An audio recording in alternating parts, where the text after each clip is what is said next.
क्या तुम जानते हो पुरुष से भिन्न एक स्त्री का एकांत? क्या तुमने कभी पढ़ा है उसके तन के भूगोल से परे उसके भीतर का खौलता इतिहास? क्या तुम जानते हो एक स्त्री के समस्त रिश्ते का व्याकरण? बता सकते हो तुम एक स्त्री को स्त्री दृष्टि से देखते उसके स्त्रीत्व की परिभाषा? अगर नहीं तो फिर जानते क्या हो तुम रसोई और बिस्तर के गणित से परे एक स्त्री के बारे में? पूछ रही है निर्मला पुतुल। निर्मला पुतुल बहुचर्चित संताली लेखिका, कवयित्री और सोशल एक्टिविस्ट। झारखंड में जन्मी निर्मला पुतुल हिंदी कविता में एक परिचित आदिवासी नाम। कविता लेखन के साथ साथ शिक्षा, सामाजिक विकास, मानवाधिकार और आदिवासी महिलाओं के समग्र उत्थान के लिए व्यक्तिगत और संस्थागत स्तर पर लगातार सक्रिय। निर्मला पुतुल कला और जीवन के बीच कोई अंतर नहीं देखती। वे बस इतना चाहती हैं दुनिया को थोड़ा और न्यायपूर्ण बनाए। दुनिया को थोड़ा और न्यायपूर्ण बनाने के लिए कवि कई भूमिकाएं निभाता है और उनमें से एक है आवाज़हीन की आवाज़ बनना। और वो कर्म शायद सबसे अधिक संतुष्टिदायक है एक कवि के लिए। तो यहाँ निर्मला पुतुल स्त्रियों के लिए, खास करके आवाज़हीन स्त्रियों के लिए आवाज़ बनकर आती है और पूछती हैं, क्या तुम जानते हो पुरुष से भिन्न एक स्त्री का एकांत? अब स्त्री का एकांत पहचानना ये भी एक मुश्किल बात है। स्त्री का एकांत क्या आप जानते हो? देखिए स्त्री जीवन की सबसे बड़ी विडंबना यही रही है कि उसे सभी अलग अलग रिश्तों में बांध कर अपनाया जाता है, पर उसे इंसान के रूप में कभी नहीं अपनाया जाता। वो कभी बहन होती है, कभी बेटी होती है, कभी माँ होती है, कभी पत्नी होती है, लेकिन एक स्त्री के रूप में उसे अपनाया नहीं जाता।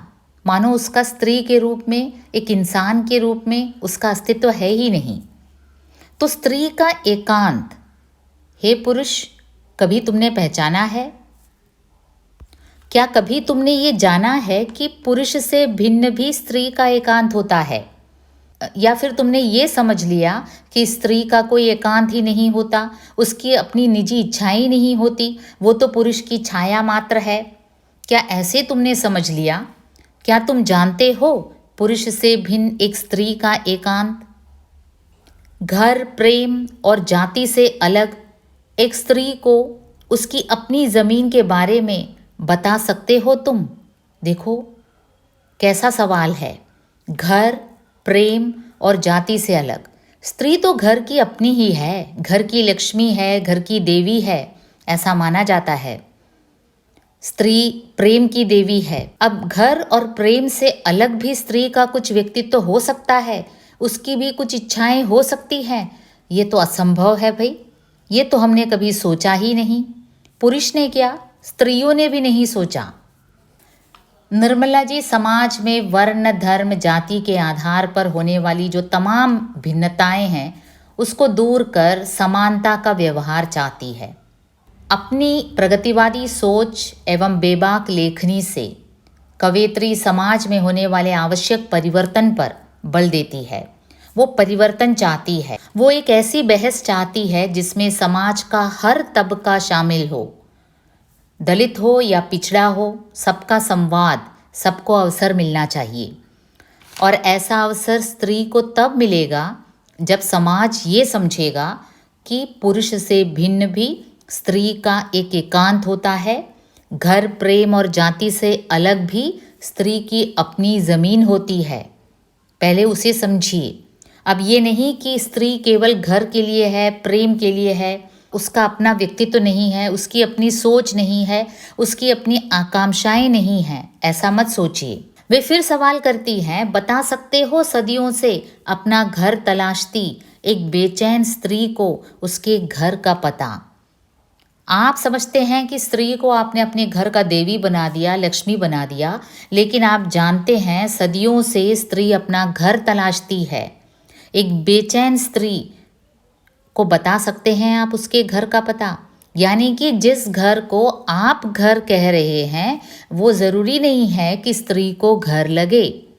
स्त्री को घर कई बार पिंजरा लगता है, जहाँ अनुशासन के अनुसार, कठोर अनुशासन के अनुसार उसे जीना पड़ता है। उसका घर उसका अपना लगता ही नहीं।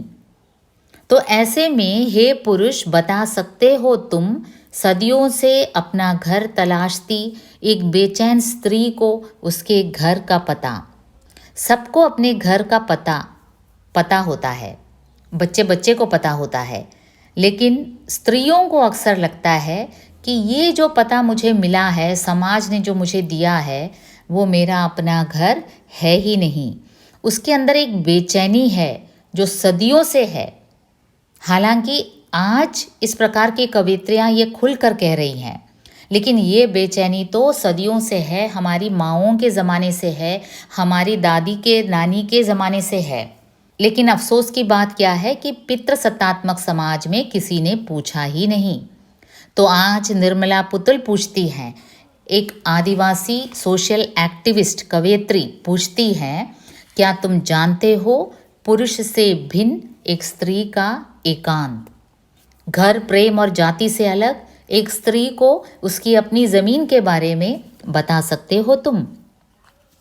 बता सकते हो सदियों से अपना घर तलाशती एक बेचैन स्त्री को उसके घर का पता? क्या तुम जानते हो अपनी कल्पना में किस तरह एक ही समय में स्वयं को स्थापित और निर्वासित करती है एक स्त्री?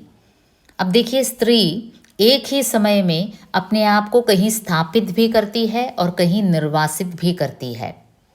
आपको लगता है आपकी पत्नी है, आपकी माँ है, आपकी दादी है, आपकी नानी है, आपकी बेटी है, आपकी बहन है, लेकिन वो एक ही समय स्वयं को वहाँ स्थापित भी करती है और निर्वासित भी करती है। यानी कि जब घुटन बहुत ज़्यादा हो जाता है तो आपको लगेगा कि आपकी पत्नी आपकी है, आपकी अपनी अमानत है, लेकिन वो शायद मन से कहीं निर्वासित हो जाती है। आपको लगेगा वो आपके घर की देवी है, लक्ष्मी है, आपकी सेवा कर रही है, आपके एड्रेस में जी रही है। आपका आइडेंटिटी ही उसका आइडेंटिटी है, उसका अपना कोई आइडेंटिटी है ही नहीं, ऐसे आपको शायद लगता होगा। लेकिन क्या तुम जानते हो, अपनी कल्पना में एक ही समय नारी अपने को स्थापित भी करती है, निर्वासित भी करती है। सपनों में भागती एक स्त्री का पीछा करते कभी देखा है तुमने उसे, रिश्तों के कुरुक्षेत्र में अपने आप से लड़ते? अब देखिए, ये रिश्तों के कुरुक्षेत्र में मानो स्त्री अपने आप से लड़ती है। रिश्ते उसे कुरुक्षेत्र के युद्ध के समान लगता है। कई बार लड़की के रूप में जन्म लिया तो वो कई रिश्तों में बंध जाती है। कभी बेटी है, कभी पत्नी है, कभी बहन है, कभी माँ है। ये जो रिश्ते हैं उसे कई बार इतना सफोकेट कर जाता है कि वो उसे कुरुक्षेत्र का युद्ध के समान लगता है। रिश्तों को निभाना उसके लिए इतना मुश्किल हो जाता है क्योंकि उसके ऊपर कड़े से कड़े नियम लागू किए जाते हैं। उसकी अपनी इच्छाएं, उसकी अपनी आकांक्षाएं, उसका एकांत, उसका अपना घर, वो तो एक कल्पना मात्र रह जाता है। और उस कल्पना में ये जो रिश्ते हैं उनको निभाते निभाते उसे ऐसा लगता है मानो कुरुक्षेत्र के युद्ध में लड़ाई कर रही हो, अपने आप से लड़ रही हो, अपने रिश्तेदारों से लड़ रही हो, मानो वो चक्रव्यूह में फंस गई हो, सभी उस पर अटैक करते जा रहे हैं। एक तरफ पति है, एक तरफ भाई है, मामा है। तो इस प्रकार पुरुष सत्तात्मक समाज में सभी का वर्चस्व स्त्री पर चलता है और ये रिश्ता उसे कुरुक्षेत्र के युद्ध के समान लगता है। क्या तुम जानते हो, तन के भूगोल से परे एक स्त्री के मन की गांठें खोलकर कभी पढ़ा है तुमने उसके भीतर का खोलता इतिहास? देखो कितने सशक्त रूप से निर्मला पुतुल जी पूछती हैं कि तन के भूगोल से परे भी कभी स्त्री को देखा है तुमने? तन का जो भूगोल है, स्त्री तन कितना आकर्षित करता है पुरुष को, उसके भूगोल से परे उसके मन के गांठें खोल कर कभी देखा है? उसके मन में क्या है, उसे पढ़ने की कोशिश की है आपने? आप तो केवल उसके तन में ही उलझे हुए हैं। तन के भूगोल से परे मन की गांठें खोलकर देखो, कभी पढ़ो। कभी पढ़ा है तुमने उसके भीतर का खौलता इतिहास? उसके भीतर एक इतिहास खौल रहा है। खौलना कब होता है? पानी का उबलना या फिर दूध का खौलना जब एकदम से एक टेम्परेचर से हाई हो जाता है, एक लिमिट से बाहर हो जाता है, तभी खौलता है। तो उसके मन में उसके भीतर का इतिहास खौल रहा है। तुम कभी देखने की कोशिश करो। हे पुरुष, तुम तो तन के भूगोल में ही फंसे हुए हो, तन में ही उलझे हुए हो, लेकिन मन को भी कभी पढ़ने की कोशिश करो। पढ़ा है कभी उसकी चुप्पी की दहलीज पर बैठ शब्दों की प्रतीक्षा में उसके चेहरे को? वो चुप्पी की दहलीज में बैठी होगी, तुम्हारी स्त्री, तुम्हारी माँ, तुम्हारी पत्नी, तुम्हारी बहन, तुम्हारी बेटी तुम्हारे आक्रोश से डर कर शायद चुप होगी, लेकिन वो शब्दों की प्रतीक्षा में बैठी है। उसके चेहरे को पढ़ने की कोशिश करो। उसका भी अपना मन है, उसका भी अपना व्यक्तित्व है, उसकी भी अपनी इच्छाएं हैं, आकांक्षाएं हैं। तुम जो अपनी इच्छाएं उस पर लादते जाते हो, तो कभी तुमने कोशिश की है उसके मन के खौलते इतिहास को पढ़ने की? उसकी चुप्पी की दहलीज पर वो शब्दों की प्रतीक्षा में बैठी है, और ऐसी स्त्रियों की चुप्पी का शब्द बनकर आई है निर्मला पुतुल। उनकी आवाज़ बनकर आई है जो अपनी बात कह नहीं पाती। उसके अंदर वंशबीज बोते क्या तुमने कभी महसूसा है उसकी फैलती जड़ों को अपने भीतर? तुमने अनादिकाल से स्त्री के अंदर वंशबीज बोया है, और तुम्हें लगता है कि तुम्हारा वंश तुम्हारे कारण स्त्री के जरिए चल रहा है, लेकिन कभी उसकी जड़ों को अपने भीतर फैलते देखा है? यानी कि स्त्री का जो अस्तित्व है उसे कभी तुमने महसूसा है? तुम्हें लगता है तुम वंशबीज बो रहे हो, तो बोने वाले तुम हो, तो तुम्हारा वर्चस्व ही मायने रखता है, ऐसा तुम्हें लगता है। लेकिन कभी तुमने उसकी फैलती जड़ों को अपने भीतर भी महसूस किया है? क्या तुम जानते हो एक स्त्री के समस्त रिश्ते का व्याकरण? बता सकते हो तुम एक स्त्री को स्त्री दृष्टि से देखते हुए? अब देखिए, एक स्त्री को देखने का नज़रिया पुरुष अगर बदलना चाहता है तो एक बात यह है कि वो उसे स्त्री दृष्टि से देखे, तभी वो केवल सिंपति ही ज़रूरी नहीं है। देखिए, कई पुरुष स्त्रियों को समान अधिकार देने के इच्छुक हैं, वो सिंपताइज करते हैं, लेकिन कवित्री यहाँ कहती है सिंपति की ज़रूरत नहीं है, एम्पताइज करना है। एम्पताइज और सिंपताइज में डिफरेंस होता है। एम्पति माने आप उसके ही सिचुएशन में अपने को डाल कर देखें।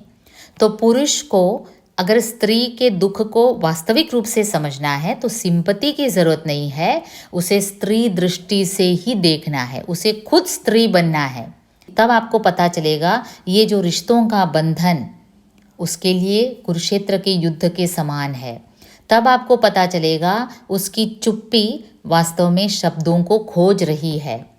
तब आपको पता चलेगा उसके भीतर एक खौलता इतिहास है।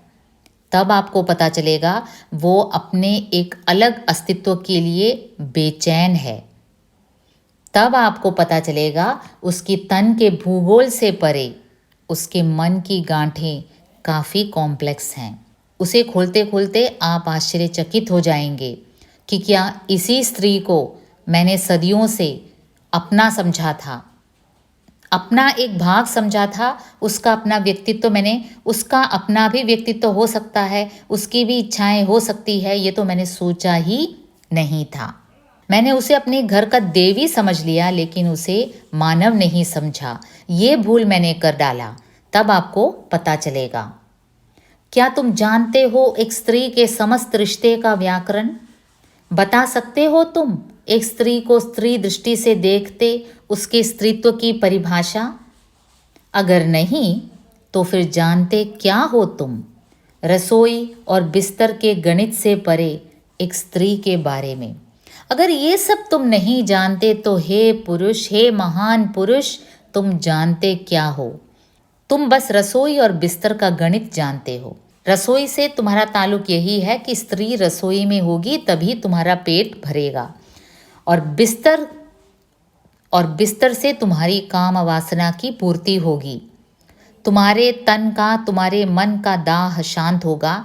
लेकिन मैं कहती हूँ, तन के भूगोल से परे एक स्त्री के मन की गांठों को अगर तुम स्त्री दृष्टि से नहीं देखोगे तो मैं इतना ही समझूंगी कि तुम कुछ नहीं जानते पुरुष, तुम कुछ नहीं जानते। तुम रसोई और बिस्तर के गणित से परे एक स्त्री के बारे में कुछ नहीं जानते। ये कविता समाज में एक बहस चाहती है। आदमी के बदलते मिजाज और समाज के बिगड़ते स्वरूप के संतुलन के लिए आदमी और समाज के बीच बहस होना अनिवार्य है, और ये बहस जब तक सक्रिय नहीं होगा, ये बहस तब तक अर्थहीन होगा, और ये बहस तब तक अर्थहीन होगा जब स्त्री चुप्पी साधे रहेगी। उसके भीतर चाहे इतिहास खौलता होगा, उसके भीतर बेचैनी होगी, लेकिन स्त्री की आवाज़ जब तक समाज में सुनाई नहीं देगी तब तक स्त्री अपने रिश्तों के कुरुक्षेत्र में लड़ती ही नजर आएगी। तो कवयित्री यही चाहती हैं कि ऐसा बहस हो जिसमें समाज का हर तबका शामिल हो। हर तबका यानी उसमें स्त्री शामिल हो, दलित शामिल हो, आदिवासी शामिल हो, ट्रांसजेंडर शामिल हो, हर एक साइडलाइन पिछड़ा वर्ग शामिल हो, केवल पुरुष ही नहीं। केवल पुरुष से ही समाज नहीं बनता, समाज इन सब से बनता है। तो इन सब की चुप्पी को, उनकी बेचैनी को पुरुष भी समझें।